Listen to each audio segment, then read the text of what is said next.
शुक्रंधकारी भानु शशि भूमि सुतो बुधश्च गुरुश्च शुक्र शनि राहु केतवः सर्वे ग्रहाः शान्तिकराः भवन्तु सर्वे ग्रहाः शान्तिकराः भवन्तु क्रूर ग्रहाः शान्तिकराः भवन्तु। नमस्कार, स्वागत है आपका आचार्य वाणी में। मैं आचार्य डॉक्टर विक्रमादित्य आपके साथ हूँ और आज का विषय है हमारा मीन राशि वालों के लिए शुक्र और बृहस्पति की युति कैसी रहेगी। देखिए, आपकी राशि के दृष्टिकोण से आपको समझना चाहिए कि शुक्र आपकी राशि के साथ, बृहस्पति आपकी राशि के साथ बहुत विशेष संबंध रखते हैं। मीन राशि में बृहस्पति जब आते हैं तो स्वग्रही हो जाते हैं और मीन राशि में शुक्र जब आते हैं तो क्या होते हैं, उच्च के हो जाते हैं। बड़ी विचित्र स्थिति है ग्रहों की इस वक्त। आमतौर पर शुक्र और बृहस्पति एक दूसरे के विरोध में रहते हैं, लेकिन सबसे शुभ ग्रह ज्योतिष के अंतर्गत माने जाते हैं और सबसे शुभ भाव में इस वक्त वो विराजमान है आपकी राशि के दृष्टिकोण से। चतुर्थ भाव, सुख का भाव, माता का भाव, भूमि का भाव, मकान का भाव, समस्त प्रकार के संसार के वैभव सुख जो है वो वहीं से निष्कर्ष किए जाते हैं और वहाँ दो परम शुभ ग्रहों की युति आपकी राशि के दृष्टिकोण से है। और सबसे अच्छी बात यह है कि कहीं भी किसी पाप ग्रह, क्रूर ग्रह की दृष्टि गोचर में तो कम से कम आपके चतुर्थ भाव पर नहीं पड़ रही है। लॉटरी खुलवा सकते हैं ये ग्रहों की युति। जी हाँ, ये खास तौर पे कुछ नई उन्नति, तरक्की देने के योग बना सकते हैं। समस्या कहीं और, इन ग्रहों की युति जो होने जा रही है 27 जुलाई से लेकर 21 अगस्त तक ये युति रहेगी। 27 जुलाई को बृहस्पति के साथ शुक्र महाराज चलते चलते विराजमान हो जाएंगे, अपने स्वग्रही राशि से निकलकर चतुर्थ भाव में पदार्पण कर लेंगे और बुध की राशि में बैठेंगे।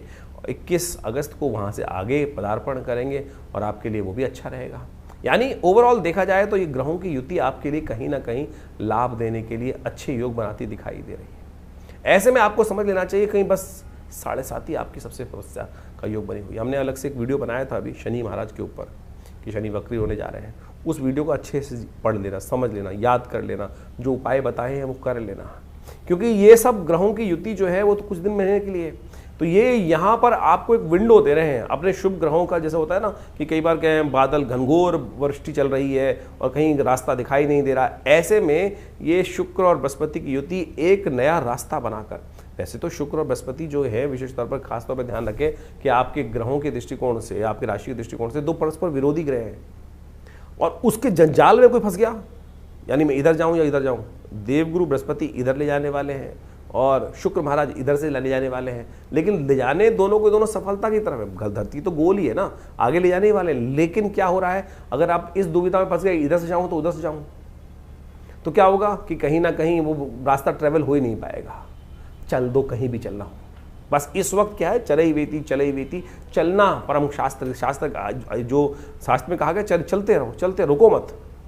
जो चलते हैं, चलते रहते हैं, वो कहीं ना कहीं सफलता की तरफ पहुंच जाते हैं। बस इस सूत्र को समझना है। शनि महाराज आपको ना कहीं अड़ियल करा रहे हैं, वो समस्या लगातार दे रहे हैं। तो इस वक्त जो 7.5 का दौर आपकी राशि में चल रहा है वो कहीं ना कहीं, साथ में मंगल महाराज ने कहीं ना कहीं वो तांडव मचा दिया है। तो हमने जो वीडियो बनाया था उसमें बहुत सारी बातें बताई थी, बहुत सारे उपचार भी बताए थे। ऐसे में यदि ये समय को हम ध्यान रखें कि 27 जुलाई से 21 अगस्त तक का जो समय है वो कहीं ना कहीं आपको प्रॉस्पेरिटी देने के लिए एक भगवान की कृपा से बहुत सुंदर रास्ता देता दिखाई दे रहा है। ऐसे में खासतौर पर ग्रहों के द्वारा आपको बहुत लाभ मिल सकता है।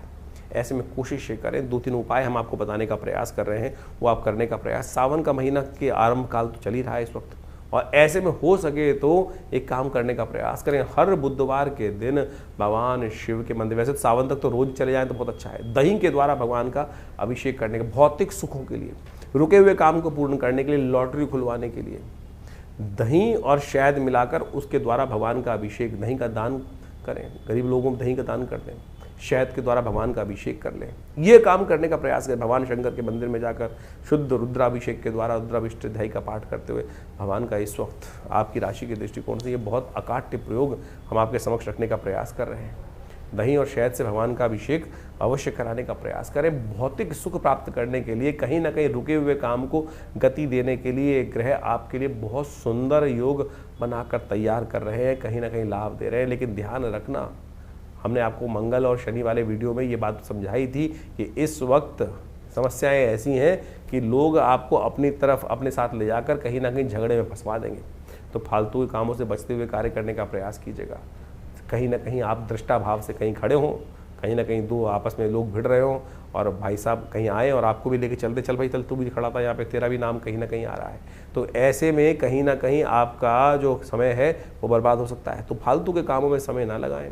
इस वक्त 7.5 चल रही है, शनि का उपचार जितना हो सकता है वो लगातार करते रहे, हल्के में मत लीजिएगा। शनि स्तोत्र का पाठ हमने अभी शनि वाले वीडियो में बहुत बढ़िया तरीके से आपको समझाने का प्रयास किया था। बहुत सारे लोग केवल हल्का हल्का सा ऊपर ज्योतिष को देखने का प्रयास करते हैं। ज्योतिष बहुत गहन है, ज्योतिष केवल अंगूठी पहनाना नहीं है। आज पूरे समाज में, पूरी जगह, हर जगह केवल एक व्यावसायिक दृष्टिकोण से कि अंगूठी अंगूठी पहने जाओ और ज्योतिष को सिर्फ बाद में जो हो रहा है, सारे जितने भी ज्वेलर हैं वो सब के सब ज्योतिषी जो है ज्वेलर बन गए हैं। तो ऐसे में स्थिति हटाइए, ग्रहों की वास्तविक स्थिति को समझते हुए कार्य करें। और यदि समझ लेंगे तो कभी कभी अपनी जन्मपत्री को प्रॉपर्ली अच्छे से समझकर कार्य करते रहना चाहिए। गोचर में तो बार बार बहुत अच्छे अच्छे समय आते रहते हैं। तो वैसा ही एक समय ऐसे 7.5 के दौर में आपके लिए एक बार बृहस्पति के शनि शुक्र के साथ युति करके आया है। बहुत सारे लोगों ने भ्रांति डालने का प्रयास किया होगा कि इस समय बृहस्पति शुक्र जो है विरोधाग्रह। हम कह रहे हैं बहुत बढ़िया से आपके लिए अपॉर्चुनिटीदायक समय है, इसको यूटिलाइज कर लो तो बहुत बढ़िया हो सकता है। बृहस्पति शुक्र की युति बहुत विशेष संबंध रखती है। तो इस प्रकार से बृहस्पति और शुक्र की जो युति है वो आपने समझी। ये ग्रहों की युति जो होती हैं और योगा योग जो बनते हैं, परस्पर टकराव बनते हैं, इसका प्रभाव जीवन में हर क्षण पड़ता है। और जब गोचर में इस प्रकार की युति हो तो हमको समझना चाहिए कि उन ग्रहों का प्रभाव क्या हमारी कुंडली के अनुसार से पड़ रहा है। ऐसे में देखें, बृहस्पति ग्रह और शुक्र ग्रह का संबंध बड़ा विशेष है। दोनों ज्ञान के प्रतीक हैं और ऐसे अद्भुत ज्ञान के प्रतीक हैं कि आप समझ सकते हैं कि दोनों के दोनों ने अपने शिष्यों को बिल्कुल उत्कृष्टता तक, बिल्कुल टॉप तक पहुंचाने का सुंदर कार्य किया। देवगुरु बृहस्पति तो साक्षात देवताओं के गुरु माने जाते हैं, लेकिन शुक्र के संबंध में बात कहा जाए तो वो दैत्यों के गुरु माने जाते हैं। दैत्यों को गलत मार्ग पर चलने के बावजूद भी उन्होंने उनको शक्ति संपन्न बना दिया, देवताओं के समक्ष लाकर खड़ा कर दिया। देवताओं को भी कई बार पराजय का सामना उन दैत्यों के समक्ष करना पड़ा। कारण क्या था? शुक्र के कारण से। गुरु के जिस प्रकार से सानिध्य में रहकर गुरु के आदेशानुसार चलने के कारण से किस प्रकार का स्थिति उन्होंने, यानी केवल शुक्र के प्रभाव के कारण से। शुक्र केवल भोग विलास का ग्रह नहीं है। बहुत सारे लोग शुक्र को केवल भोग विलास की बात कर लेते हैं। शुक्र वास्तविक तौर पर ज्ञान का प्रतीक माना जाता है, युक्ति का प्रतीक माना जाता है, डिप्लोमेसी का प्रतीक माना जाता है।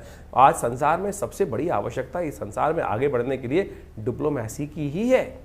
डिप्लोमेटिक तरीके से चाणक्य नीति के द्वारा किस प्रकार से हम आगे बढ़ने का कार्य कर सकते हैं। तो आप ये देखें कि 1 महीने तक करीब करीब जो शुक्र का और बृहस्पति का जो संबंध बनने वाला है, इसका प्रभाव क्या होने वाला है।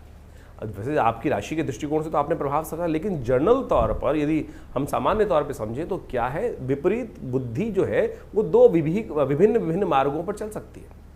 देखिए, संसार जो है ना गोली है, कहा जाता है ना पृथ्वी गोल है। इधर से चलोगे चाहे इधर से चलोगे तो गंतव्य मार्ग पर। हाँ, एक मार्ग छोटा हो सकता है, एक मार्ग बड़ा हो सकता है।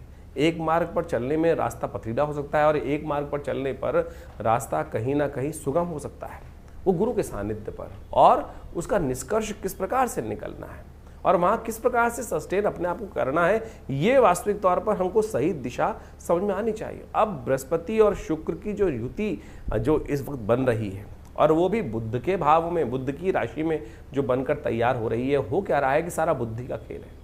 तो ऐसे में ध्यान रखना पड़ेगा कि आपको बुद्धि कहीं फेरे में ना फंस जाए।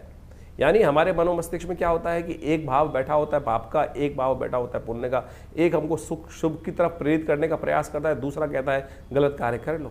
और यही जो मति भ्रम है, इधर जाऊं कि उधर जाऊं, दुस्वाभाविक राशि में दोनों बुद्धि के देवता एक जगह उपस्थित हो गए हैं और जिस प्रकार के, और दोनों के दोनों शक्ति संपन्न है। नवांश में भी यदि इनको देखें तो अच्छी शक्ति में इस पूरे के पूरे जो राशि चक्र के अनुसार से चलेंगे, चाहे वो दृष्टि मान ली 27 जुलाई से लेकर 21 अगस्त तक का ये समय रहेगा, बिल्कुल सही रूप से रहेंगे, अच्छे ताकत में रहेंगे। तो ऐसे में आपको जिस प्रकार से हमने जो उपाय बताए हैं वो करते हुए कार्य करने का प्रयास करना चाहिए। शुक्र का संबंध जो है ना वो भोग विलास की तरफ भी ले जाता है और ऐसे में आपकी राशि के दृष्टिकोण से जहाँ जहाँ उसका प्रभाव उत्पन्न हो रहा है उसके अनुसार से आपको विशेष तौर पर कुछ खास उपाय करते रहना चाहिए। ऐसे में अपने राशि के दृष्टिकोण से आपको खास तौर पर कुछ खास उपाय समझ लीजिए जिस प्रकार से करना है। वैसे हमने जो आपको प्रभाव बताए उसके अनुसार और भी हजारों उपाय शास्त्र में, अनेक मत के अनुसार से शास्त्रों में उन उपायों को वर्णित किया गया है। शुक्र का वास्तविक संबंध जो है, यदि हम शुक्र का संबंध शुभ करना चाहते हैं, एक बड़ी भ्रांति है संसार में इस वक्त कि शुक्र को अय्याशी के साथ, बहुत सारे लोगों ने तो मदिरा के साथ जोड़ने का प्रयास कर दिया। अय्याशी, गलत काम जितने भी हो सकते हैं, वो शुक्र कहीं नहीं है। शुक्र अगर ज्योतिष के दृष्टिकोण से, अध्यात्म के दृष्टिकोण से समझें तो शुक्र का संबंध किससे कहा गया है? गाय से, गौ सेवा से। सोचें, शुक्र कहीं जो है किसी के शिष्य ने कोई गलत तरफ चला गया, उसने गलत कार्य कर दिया तो गुरु गलत नहीं हो गए। शुक्राचार्य जी ने कहीं कोई व्यभिचार नहीं किया। इस बात को हमको समझना चाहिए। तो शुक्र कहाँ से, जो कई लोग मतलब वास्तविक तौर पे अभी कुछ दिन बड़ा विचित्र स्थिति समझी कि एक जो व्यक्ति बहुत सारे जगह बैठे हुए एक फालतू बात कर रहे थे कि शुक्र यदि ताकतवर देना चाहते हो तो शराब पीना शुरू कर दें। अरे क्या ज्योतिष का सत्यानाश करना चाहते हैं? अध्यात्म का, ज्योतिष एक आध्यात्मिक विज्ञान है और वहाँ मदिरा का पान करना जो ग्रह सिखाए, जो व्यक्ति सिखाए, वो ना तो आध्यात्मिक हो सकता है ना तो विज्ञान के साथ हो सकता है। तो इस बात को हमको समझ लेना चाहिए अच्छे से। शुक्र को यदि प्रबल करना चाहते हैं तो एक बात समझ लें, दूध का सेवन बढ़ाएं। हमारे यहाँ भोग विलासिता की जो व्याख्या दी गई है, गौधन से दी जाती थी। और आज की तारीख में शुक्र का वैभव प्राप्त करने के निमित्त अब लोग ललायित हैं कि शुक्र का वैभव, तो कुंडली में दोष बढ़े, कुंडली में शुक्र जिसका कमजोर है उसको कैसे ताकतवर है? अरे नित्यपति गौ की सेवा करने से जो निधि प्राप्त होती है, गोदुग्ध, उसका सेवन करना शुरू करो, तब तो शुक्र की ताकत बढ़ेगी, नहीं तो किसी और कारण से शुक्र। और आपने गलत तरफ जाकर ऐसे मतिभ्रम करने वाले लोगों के संगत में आकर करना शुरू कर दिया तो खुद तो गिरोगे और पूरे के पूरे समाज को लेकर गिर जाओगे गड्ढे के अंदर। शुक्र नहीं बढ़ेगा। भोग विलासिता का बढ़ना कतई शुक्र का मतलब वैभव, शुभ कीर्ति, यश, ये सब भोग विलासिता की। आप एक व्यक्ति अगर गलत तरफ जाकर आगे बढ़ना चाहता है तो वो आतंकवादी ही कहलाएगा। सद्गुणों से युक्त वैभवपूर्ण जीवन को जीवन जीने वाला धनाढ्य नहीं कहला सकता। आज हमने धनाढ्य की जो डेफिनेशन है, धन व्यक्ति को प्राप्त करने वाला धनी व्यक्ति की जो डेफिनेशन है, वो सदकर्म की तरफ प्रेरित व्यक्ति ही माना जाता है। तो सदकर्म की तरफ शुभ कर्म के तो इसलिए इन भ्रांतियों से बाहर निकलने का प्रयास करो। कहीं ऐसे लोग बहुत सारे आज की तारीख संसार में हैं जो मति भ्रम करने का, जिस प्रकार से अभी एक वाक्य हमने आपके समक्ष रखा कि शराब यदि रोज पीना शुरू कर दो तो शुक्र बढ़ना शुरू हो जाएगा। कहीं नहीं ज्योतिष के अंदर इस प्रकार की, कहीं भी, हर ज्योतिष के ग्रंथ में एक ही बात लिखी गई है, गणनाएं बताई जाती है। और लाल किताब को भी बहुत सारे लोग कोट करते हैं, तो कहीं भी लाल किताब में तो वहाँ के आगे कबाब और शबाब की तरफ जो जाएगा वो कहीं ना कहीं अपने आप को बर्बाद कर लेगा। तमाम तौर पे बहुत सारे ग्रह योग के अनुसार से इस बात को वहाँ बहुत बढ़िया तरीके से समझाने का प्रयास किया गया है। तो ऐसे में यदि आप बृहस्पति और शुक्र की युति जो बन रही है उसको शुभ करना चाहते हैं तो गौ सेवा अवश्य करने का प्रयास करें। ये अकाट्य प्रयोग है, चाहे आपका ग्रह कहीं भी बैठा हो, चाहे आपका ग्रह कहीं भी बैठा हो, किसी प्रकार सा योग बना रहा हो। तो ये तो गोचर का प्रभाव हमने आपको समझाने का प्रयास किया। इसके साथ साथ ओम द्रांग द्रींग द्रोंग से शुक्राय नमः, इस मंत्र का जप सबसे श्रेष्ठ हो सकता है। और ऐसे में तो ये पूरा काल जो चल रहा है, सावन का महीना ही चलता रहेगा। पहले भाग में तो कम से कम सावन का महीना ही रहेगा। ऐसे में भगवान शिव का दुग्धाभिषेक यदि आप केसर युक्त दूध से करें तो ये शुक्र का और बृहस्पति का दोनों का उपाय होगा। और भगवान की कृपा से आपकी बुद्धि के भ्रम जो है, जो ग्रह के दृष्टिकोण से इधर जाऊं चाहे उधर जाऊं, ऐसे मति भ्रम उत्पन्न होने के योग बन रहे हैं, इसका सबसे बढ़िया निवारण आपको ये प्राप्त हो जाओ। उसके प्रसाद स्वरूप आपके जीवन में पुष्टिदायक योग बनेंगे। और सबसे बढ़िया एक काम और, अगर शुक्र को और बढ़िया करना चाहते हैं तो इत्र के द्वारा भगवान शंकर का अभिषेक करने का प्रयास करें। इत्र का सुंदर परफ्यूम इत्यादि का, अपने बहुत सारे लोग कहते हैं परफ्यूम से एलर्जी होती है, कुछ होती है, तो शुक्र का संबंध जो है, जहां दुर्गंध है वहां बहुत सारे नेगेटिव ग्रह हो सकते हैं, लेकिन शुक्र तो विलासिता का प्रतीक है, शुभ भोग का प्रतीक है। तो इत्र का प्रयोग अवश्य आपकी राशि के दृष्टिकोण से, यदि आप इत्र का प्रयोग, सुगंधि का प्रयोग, और एक बात और ध्यान रखना, शुक्र नेगेटिव कब होता है? जब कोई व्यक्ति फटे हुए कपड़े पहनता है। अब बाहर से अच्छे कपड़े पहन सकते हैं, अंदर से फटे हुए कपड़े पहन रखे हैं। ग्रह कितना ही अच्छा हो, ग्रह कितना ही अच्छा है, यदि हम कर्म गलत तरफ से कर रहे हैं, अपने आप को उस गलत तरफ जा रहे हैं, फटे हुए रैग्स पहन रहे हैं, तो आप समझ लो कि आपकी कहीं ना कहीं दरिद्रता को आप आमंत्रित कर रहे हैं, यानी शुभ ग्रह के प्रभाव को कहीं ना कहीं नेगेटिव कर रहे हो। तो इन छोटे छोटे सिद्धांतों को अपने जीवन में समझकर कार्य करने का आप यदि प्रयास करेंगे तो बहुत अच्छा रहेगा।